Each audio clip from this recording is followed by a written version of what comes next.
Hey guys, what's up? Eddie Aho here with KissAnalog.com. Alright, so today, just a quick video about spectrum analyzers. How to pick one out. What do you know, what features, what do you need to know about a spectrum to pick one up? And why would you want to buy one? Well, the reason you want to buy one is because they're super cool.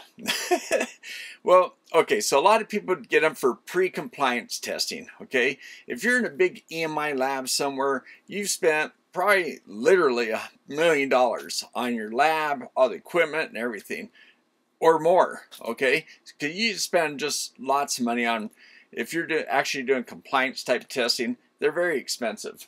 Lesser expensive ones are what they call open air. Like you go to facility up in a mountain somewhere that's electrically quiet, and they'll put up antennas in a big room, and they don't have to spend the thousands and thousands of dollars on tiles or those cones and all that kind of stuff to make a nice quiet room. Okay, so anyway, EMI is very expensive. The labs cost $2,000 to $3,000 a day to go test, and generally you'll rent a lab for a couple of days at least, because almost always, so if you have a whole system, there might be a cable, there might be something that's emitting some radiation, doing something that's going to cause you to fail. It just seems like it happens. A lot of times, I've worked with companies who I've tried to pre-warn them, saying, hey, let's work on that before we send to lab. And they're like, no, or this, this guy's going to handle that. No, it'll be okay. And then we go there. Next thing you know, just like I predicted, I get a phone call in the morning asking me to go up to this lab and spend a couple of days and see if I can solve a problem. I spent 2 months in a lab one time trying to solve problems, okay? So, yeah, I've spent days and weeks, or even, like I said, 2 months. And that's expensive testing. So doing pre-compliance with something as inexpensive as Uni-T spectrum analyzer is pretty amazing. So I think we're all aware of how inexpensive scopes have gotten, and the capability of them is just crazy good. But spectrums also have dropped the price. I mean, it's nuts what you can get in a spectrum analyzer today. So I want to just talk about what you're looking for when you try to pick out a spectrum analyzer, okay? Now, there's some things you can buy right today, like I'm going to buy this, and I know I can turn on the license or do something later to get this feature.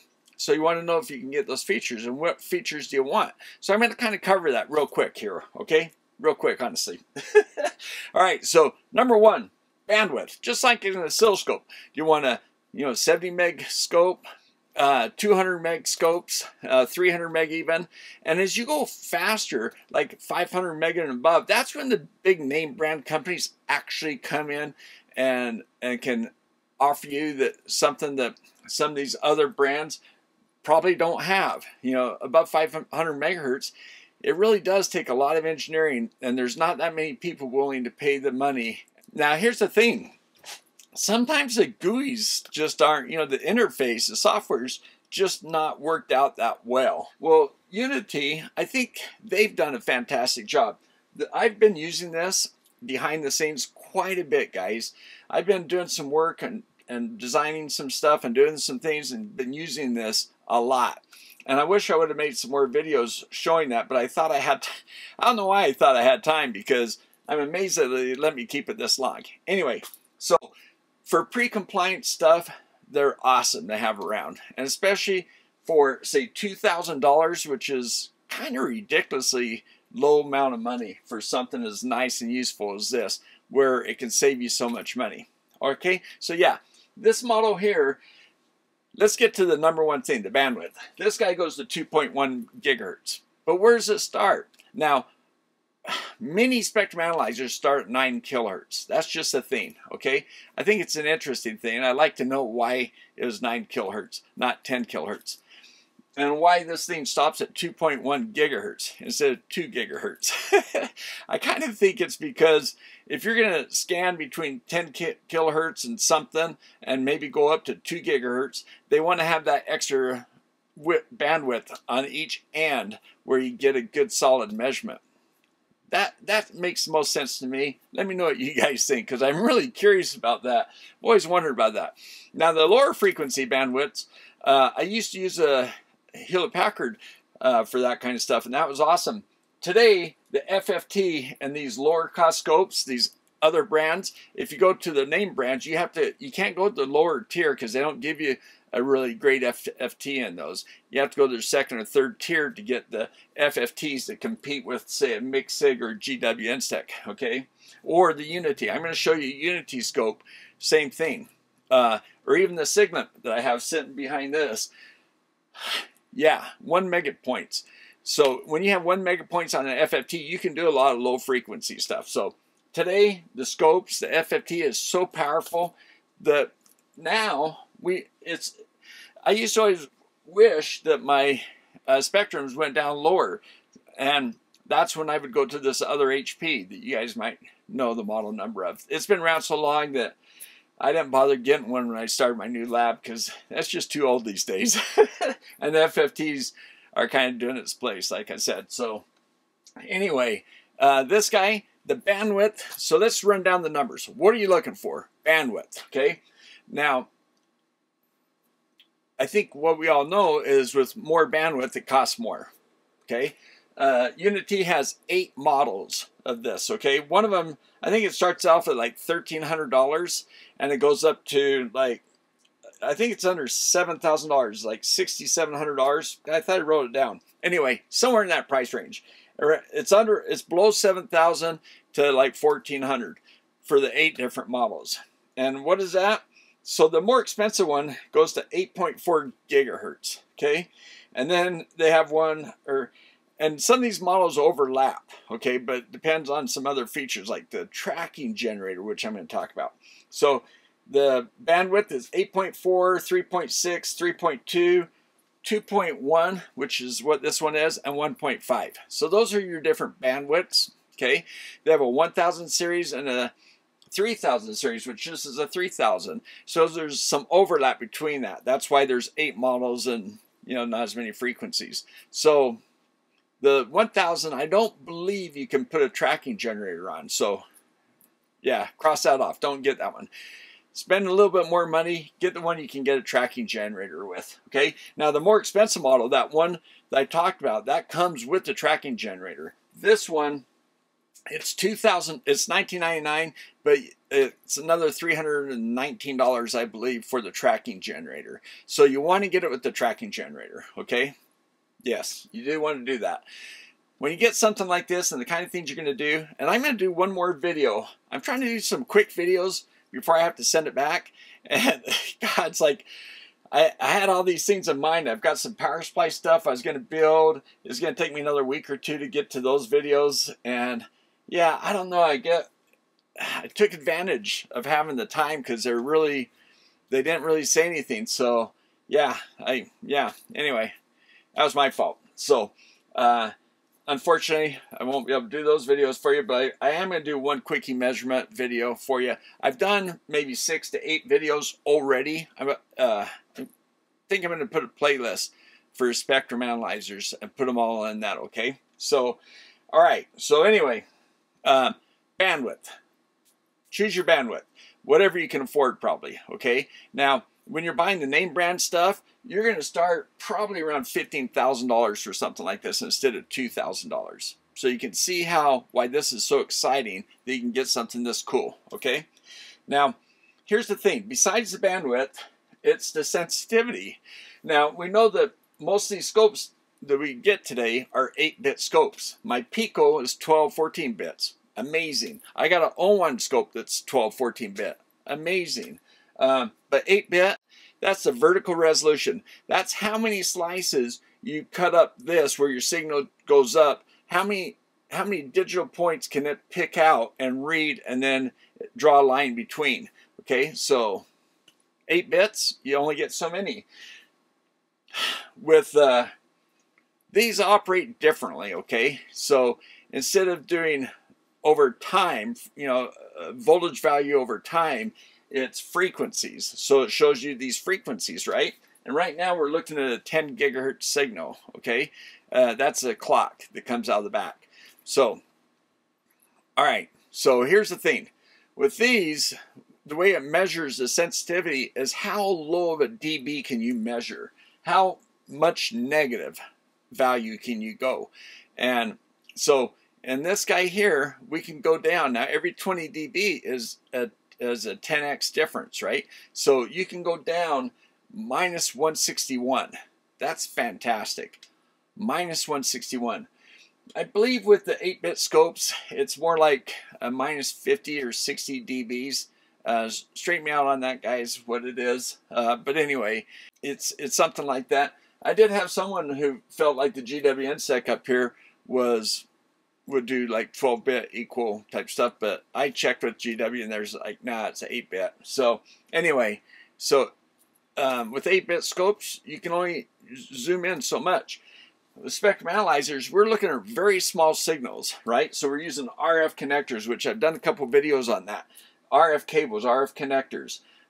Yeah, you have a coax on your scope, but it's not picking up the high speeds that your spectrum analyzers are. In fact, the scopes that do have very high speed probes, the probes are super expensive and the cables are much nicer, okay? So with these, you have RF connectors. And with a scope, you choose it by bandwidth and then how many channels, right? That's generally the two main considerations. Well, with a spectrum, you're only going to get one channel usually, okay? You got one channel output. Well, one channel output because it's a tracking generator. You want to make sure you have that. And then you have one channel input because you're just looking for noise. You're usually having antennas, different kinds of things like that hooked up to that one input. You're not comparing two channels kind of thing, okay? So on a spectrum, number one is the bandwidth, okay? Usually puts you in a certain price range. The number two one is that noise floor, the minus 161, okay? How low can it go? That you want to compare those things, okay? The other thing is the resolution, and they call it bandwidth resolution. If you've got a clock right here, you see how it's kind of a TP shape? Well, that means that the frequencies down next to it, if that's 10 meg and you got one at 10.1 meg or 10.01 meg, it's going to be washed out inside that TP. But if we can make that TP a straight little line, I'm going to show you that here in just a second. If you can make that a straight little line where you can get the resolution where every, let's just jump to it, every 1 hertz. If you can go 1 hertz resolution, man, you can pick out every frequency, the ones next, next to each other and all that kind of stuff. So you want 1 hertz resolution, okay? Jump to the chase there. So bandwidth, sensitivity, and the 1 hertz. Those three things right there. That's your measurement capability. I'm kind of simplifying it, but really, if you have those three things, you're going to have other things that come along with that, okay? So look for those three things. Compare those three things, and you'll land in a certain court where whatever spectrums have those three things you want, 1 hertz, say minus 161 dB, and say, in this case, 2.1 gig, or 3. What gig, or 5 gig, or whatever you need. If you're doing 5 gig type work, then get that 8 gig spectrum. That'd be great. So, I mean, it's 8.4 gig. Now, that also comes with the tracking generator. So, near $7,000, over $6,000, you get the tracking generator with that. Okay, so, all right, so I said three things, but I keep on saying tracking generator. So there's three main measurement things, and then the tracking generator helps you take measurements. And I'm going to show another video after this one where I show that, how you can use your tracking generator. And it might open your mind to a lot of things you can do, because I was going to show you a lot of different things, but I'm going to probably just show you one thing, just give you an idea of what they can do, okay? So here's another thing. I don't know if I should list it as a thing you should look for, but this has a 10 megahertz clock output. So if I want to sync other devices up to my clock, I can do that. They're all clocked together, okay? Sometimes you might want to do that. Now, this also has the 10 meg clock input, because maybe I'm taking the clock from that device. All right, so generally if you have an output it'll also have the input. Okay, so look, I just think maybe it's just ones I look at, but I think they all have the 10 meg clock now. So look for that, because you do want that. And that's what I have on this cable right here coming to my input, and that's what that signal is. So, and all I have to do on this guy is push the auto button, and it automatically finds it. It's kind of like your scope, right? Now, kind of like your scope, it doesn't give the best display or the display you're looking for. It just finds it. It says, hey, there it is. And then you can play with the features of the spectrum to zero in on that. For instance, the noise floor is kind of high, okay? And I don't really see any other frequencies except for that big TP. So I'm going to show you that right now.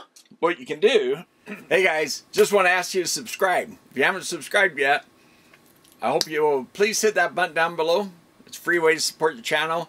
It really helps the channel grow, and I really want to grow this channel. So 3 out of 4 people are not subscribers. And if you think you've subscribed, maybe you did, but YouTube might have unsubscribed. For some reason, I heard that happen. So check down below. If it says subscribe, they unsubscribed. I don't know why. But yeah, I appreciate it. Hit the subscribe button. I did a pretty good job answering comments, so or questions. So come on, guys. Subscribe. Thank you. Let's get back to the video. Is here.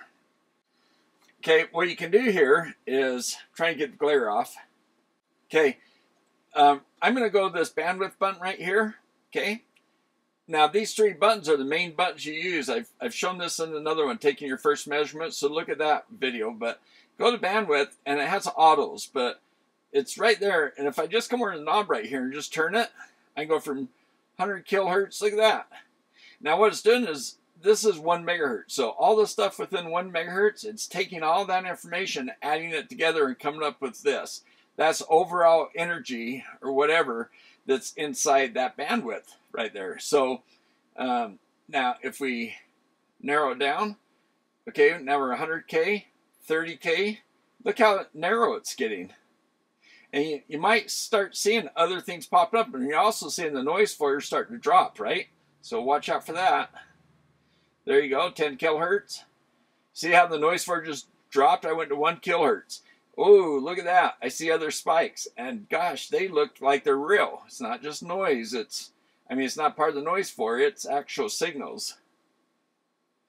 So I went down to 300 hertz. Now you notice it takes longer. It's doing all the math, and it's scanning across, and it's looking at every frequency, and it's trying to see what value of voltage there is at that frequency, and it's trying to display it. So, and also there might be some averaging going on. I'm not sure where that's set up right now.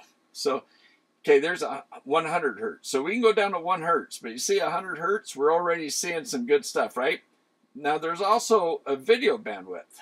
That's just kind of a different filter. This is there are different types of filters. They work differently. So the video bandwidth, generally you'll get that feature too, I think. So we're going to 30 hertz, and you can see how it just kind of filters out stuff. I'm just waiting for this to come across so you can kind of see. The noise floor right now is 98 right here, minus 98, minus 100 here. The bottom of the screen's minus 118. So that's, I'm at 100 hertz. And if I go to 30 hertz, you're going to see it just go really slow. It's starting over on the left. That didn't drop the noise floor down too much more.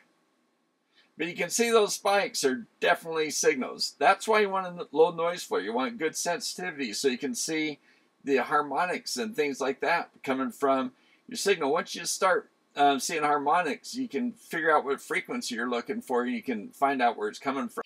All right, guys. So your 3 main measurements, right? The bandwidth. How wide can you go?